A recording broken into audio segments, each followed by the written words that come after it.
हेमलता के साथ एक छोटे से शहर में रहता था। महेंद्र बहुत ही गरीब था और उसकी पत्नी हेमलता काफी समय से बीमार चल रही थी। महेंद्र के अपने 8 बच्चे थे, जिसकी वजह से महेंद्र को घर चलाना बहुत ही भारी पड़ता था। वे दिन रात काम करके भी उतने पैसे नहीं कमा पाता था जिससे कि वो अपने 8 बच्चों को भरपेट खाना खिला सके और अपनी बीमार पत्नी का ठीक से इलाज करा सके। एक रोज महेंद्र काम करके घर लौटता है तो देखता है कि उसके घर में उसके 8 बच्चों के साथ 2 और बच्चियां खेल रही हैं। महेंद्र गुस्से से अपनी पत्नी से कहता है, ये 2 बच्चियां कहाँ से उठा लाई हो?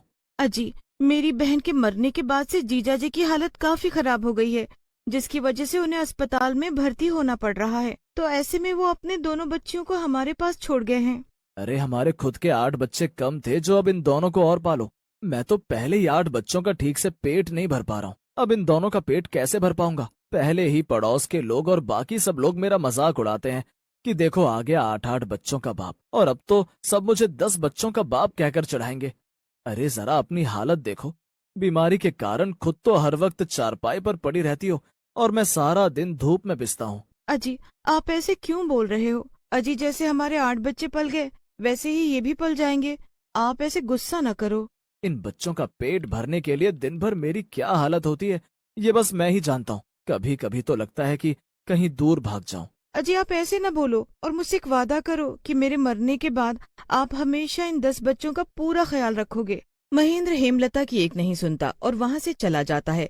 उसके जाते ही हेमलता की बीमारी की वजह से मौत हो जाती है। हेमलता की मौत को कुछ दिन बीत जाने के बाद से घर के हालत और बिगड़ने लगते हैं। घर में खाने का सभी सामान खत्म होने लगा था। तभी महेंद्र की सबसे बड़ी बेटी रेशमा एक ढाबे पर बर्तन धोने का काम करने लगती है। तभी महेंद्र वहाँ से गुजर रहा होता है कि उसकी नजर अपनी बेटी पर पड़ती है। रेशमा बेटी, तुम इस ढाबे पर लोगों के झूठे बर्तन धो रही हो? और क्या करती पिताजी, घर में खाने को कुछ भी नहीं बचा है तो मैं अपने भाई बहनों को भूखा नहीं देख सकती। बस उनका पेट भरने के लिए मुझे ये काम करना पड़ रहा है। अपनी बेटी की बात सुन महेंद्र की आंखों में आंसू भर आते हैं। मैं अपनी जिम्मेदारी से बचकर भाग रहा था, जिसकी वजह से मेरी फूल सी बच्ची को ये काम करना पड़ गया। जब मेरी छोटी सी बच्ची घर की जिम्मेदारी संभाल सकती है तो फिर मैं कैसे पीछे रह सकता हूँ? बेटी, आज के बाद तुम्हें ये सब काम करने की जरूरत नहीं पड़ेगी। आज से मैं बहुत मेहनत मजदूरी करूंगा, पर कभी भी अपने बच्चों को भूखा नहीं सोने दूंगा। भले ही मैं मर भी क्यों ना जाऊं, पर मैं अपनी जिम्मेदारी से कभी पीछे नहीं हटूंगा। फिर क्या था, महेंद्र अपने काम पर जाता है और खूब मेहनत करता है। पूरा दिन काम करने के बाद महेंद्र का मालिक जयदेव उसे काम करने के बस 200 रुपए ही देता है। मालिक, ये तो आपने मुझे मेरे काम के बहुत कम पैसे दिए हैं। इतने पैसों में मैं अपने बच्चों का पेट कैसे भर पाऊंगा? अरे तो क्या मुझसे पूछकर 10 बच्चे पैदा किए थे? और पैसे तो तुम्हें इतने ही मिलेंगे। अगर ज्यादा पैसे चाहिए तो काम भी ज्यादा ही करना होगा। 10 बच्चों का पेट भरना है तो कल से टाइम पर काम पे आ जाना। महेंद्र को जयदेव पर बहुत गुस्सा आता है, पर वो उसे कुछ बोले बिना ही वहाँ से चल देता है और सड़क पर चलते चलते सोचने लगता है, इतने पैसों में 10 बच्चों का पेट कैसे भर पाएगा? हे भगवान, अब आप ही बताइए कि मैं क्या मुंह लेकर घर जाऊं। मैं कितना बेबस और गैर जिम्मेदार बाप हूँ जो अपने बच्चों का ठीक से पालन भी नहीं कर पा रहा हूँ। महेंद्र ऐसे सोचता हुआ चला ही जा रहा होता है कि तभी सामने से तेजी से एक ट्रक आता है और महेंद्र को टक्कर मारकर वहाँ से निकल जाता है। ट्रक से टक्कर लगते ही महेंद्र की वहीं पर मौत हो जाती है और वो एक डरावना भूत बन जाता है। हे भगवान, ये क्या कर दिया तूने? अब मैं अपने बच्चों का पेट कैसे भरूंगा? मैंने अपनी बेटी से वादा किया था कि मैं बाप होने की पूरी जिम्मेदारी निभाऊंगा। मैं कभी भी उन्हें भूखा सोने नहीं दूंगा। हाय रे, अब मैं क्या करूं? फिर भूत अपनी जेब से 200 का नोट निकालता है और बोलता है, कुछ भी हो जाए, मैं अपने बच्चों को भूखा नहीं सोने दूंगा। उसके लिए फिर चाहे मुझे कुछ भी क्यों ना करना पड़े। फिर भूत फिर से महेंद्र के रूप में बदल जाता है और उन 200 रुपए से खाने पीने का सामान लेकर अपने घर जाता है। पिताजी, आप आ गए? मैं कब से आपका इंतजार कर रही थी। बेटी, तुम बच्चों को खाना खिला देना और खुद भी खा लेना। मुझे भूख नहीं है, इसलिए मुझे खाना मत देना।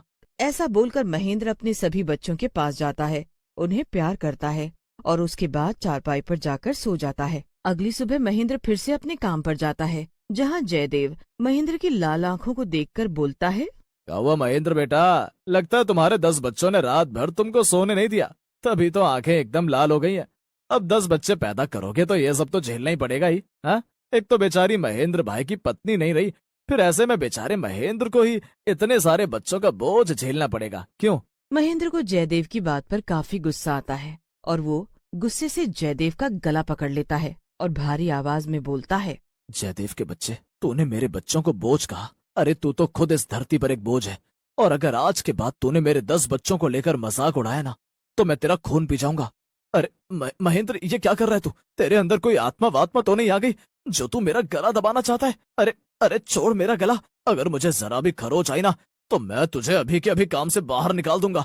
महेंद्र जयदेव का गला छोड़ देता है और मन ही मन बोलता है, इस जयदेव के बच्चे को अभी पता नहीं है कि मैं महेंद्र नहीं बल्कि महेंद्र का भूत हूँ। इसे तो मैं बाद में सबक सिखाऊंगा, फिलहाल तो मुझे काम पर लग जाना चाहिए। ऐसा बोलकर महेंद्र काम पर लग जाता है और अपनी भूतिया शक्ति से एक के बाद एक भारी भारी अनाज की बोरी अपनी कमर पर रखकर ट्रक में रखता जाता है। जयदेव अपने दोस्त गुलाब से कहता है, इस महेंद्र में आखिर इतनी ताकत कहाँ से आ गई?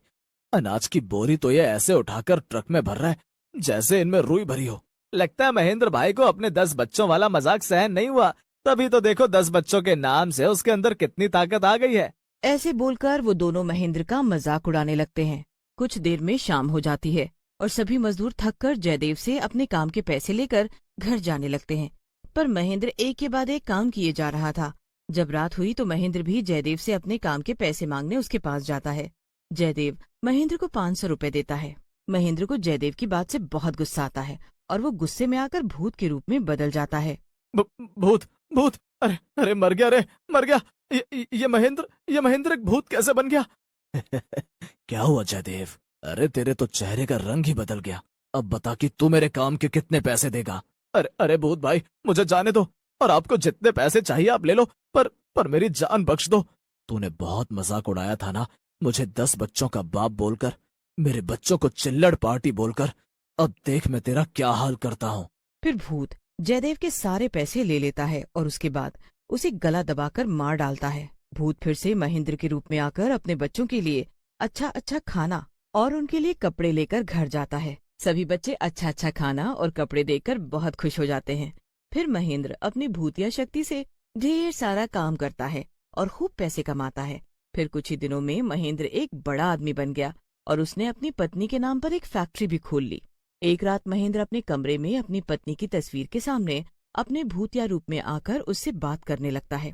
हेमलता, मैं जानता हूँ कि मैंने तुम्हें बहुत दुख दिए थे और हमेशा अपने 10 बच्चों की जिम्मेदारी से दूर भागता था, पर आज देखो मैं मरने के बाद भी तुमसे किया वादा निभा रहा हूँ। मैं अपने 10 बच्चों को प्यार भी करता हूँ और उनकी पूरी देखभाल भी करता हूँ, पर मैं ये भी जानता हूँ कि मैं एक भूत हूँ और मैं ज्यादा दिनों तक अपने बच्चों के पास नहीं रह सकता। तभी वहाँ रेशमा आ जाती है। रेशमा को देखकर महेंद्र का भूत काफी सहम जाता है। पिताजी, आप एक भूत हैं। मैंने आपकी सारी बातें सुन ली हैं।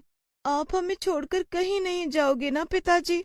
मेरी बेटी, तुम बहुत समझदार हो, पर अब जब तुम्हें सब कुछ पता चल गया है तो मुझे यहाँ से जाना ही होगा। पर मैं तुमसे वादा करता हूँ मेरी बच्ची, कि जिंदगी में कभी भी तुम्हें मेरी जरूरत पड़े तो बस मुझे याद कर लेना। मैं तुम्हारे पास होऊंगा। मैं अपने 10 बच्चों का ख्याल हमेशा रखूंगा। ऐसे बोलकर महेंद्र वहाँ से गायब हो जाता है। रेशमा उम्र में बड़ी थी और काफी समझदार भी थी, इसीलिए वो अपने भाई बहनों का ध्यान अच्छे से रखती थी। और जब भी रेशमा को अपने पिता की याद आती या महेंद्र को अपने बच्चों की याद आती, वो उनसे मिलने आ जाया करता।